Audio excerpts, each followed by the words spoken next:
উত্তর আমেরিকায় হতে যাওয়া ফিফা বিশ্বকাপের জন্য ২৬ সদস্যের দল ঘোষণা করেছে পর্তুগাল। দলটির নেতৃত্বে থাকছেন ৪১ বছর বয়সী ক্রিস্টিয়ানো রোনালদো, যিনি ইতিহাসে প্রথম ফুটবলার হিসেবে ষষ্ঠবারের মতো বিশ্বকাপ স্কোয়াডে জায়গা পেলেন। এই কীর্তিতে আপাতত রোনালদো একাই অনন্য।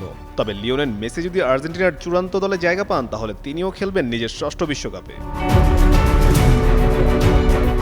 পর্তুগাল কোচ রবার্টো মার্টিনেজের ঘোষিত দলে অভিজ্ঞতার তরুণদের মিশেল দেখা গেছে।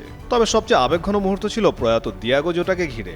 আনুষ্ঠানিক ২৬ সদস্যের বাইরে জোটাকে প্রতীকী সদস্য হিসেবে স্মরণ করেছে মার্টিনেজ। তার ভাষায় জোটা মানসিকভাবে পুরো বিশ্বকাপ জুড়ে দলের সঙ্গেই থাকবে।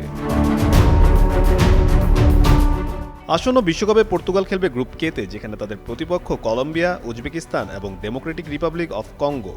আগামী ১৭ জুন হিউস্টনে কঙ্গোর বিপক্ষে ম্যাচ দিয়ে মিশন শুরু করবে রোনালদোরা।